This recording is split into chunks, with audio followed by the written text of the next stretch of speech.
Hello everybody, Nadim here for online tennis instruction. If you remember last year I did a quick video in Costa Rica during our clinic there talking about the 3 important steps in terms of contact point and how it leads back to where you need to begin to successfully get your contact point in front of your body and therefore make sure you extend towards your target. I was talking about where you start in step 1, which is the low slot position, step 2 being the contact, and then step 3 being an elevation from contact towards your target. And I've been asked to show the same thing on the backhand, on the one-handed backhand, so it's very, very similar.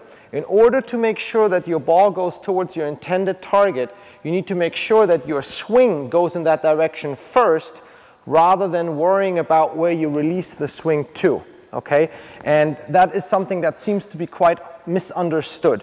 So what I would like players to pay attention to when worrying about my backhand not being as consistent as I want it to be, first and foremost on the one-handed backhand, you need to have a completely straight arm and the slot position should be quite low.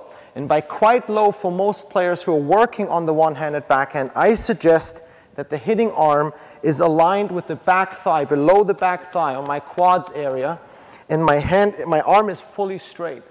If there's a bent arm, you would automatically see how that slot position elevates further up towards my waistline, and then that can cause problems. I will not be able to swing towards my target as effectively. So I need to make sure that my arm is straight, and this slot position would be position 1. Position 2 would then be the contact point. And by position 2, I want you to look at where my elbow goes to. You can see that the elbow height elevates towards contact, and then past contact there's yet another little bit of an elevation before I then go towards my finish position and ultimately towards my release. So be very, very cautious about that. Make sure that your intended swing goes towards your target first, rather than worrying about where you release it to.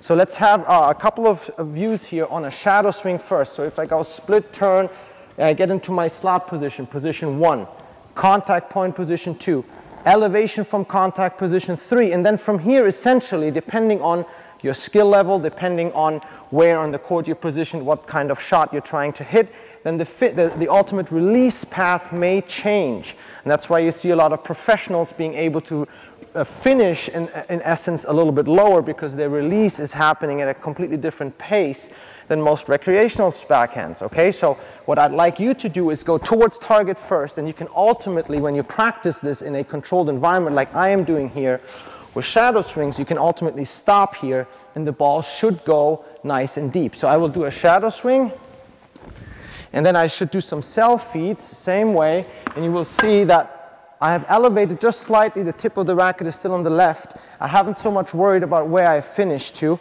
just to make sure that I'm going towards my target first, okay? And then I can do that in the next level of progression when somebody feeds me the ball. I'll try to do the exact same thing. 1, 2, and 3, and it's not too wild at the end. And once I can control this over and over again, then I can play with where the release ends up going, but that shouldn't be the focus for you as you improve your one-handed backhand.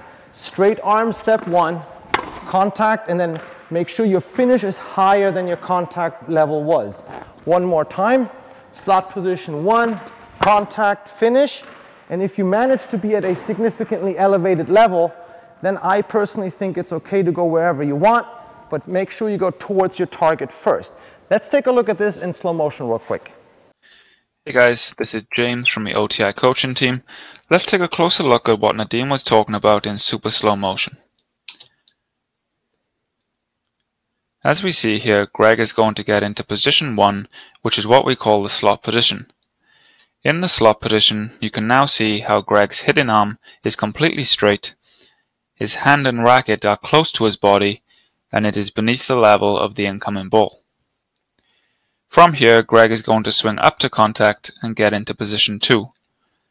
At contact, you can now see how Greg's strings are pointing towards his target, and he has remained with his straight hitting arm structure. From here, Greg is going to move to position 3, to what Nadim referred as the elevation after contact.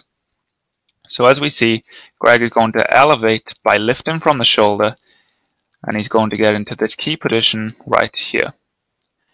As you can see in this position, Greg's strings are still pointing towards his target, even though the ball has left his racket. From here, Greg is going to continue to swing up into the high finish position. Now this movement through contact, swinging out toward your target, is crucial if you want to develop a consistent one-handed backhand.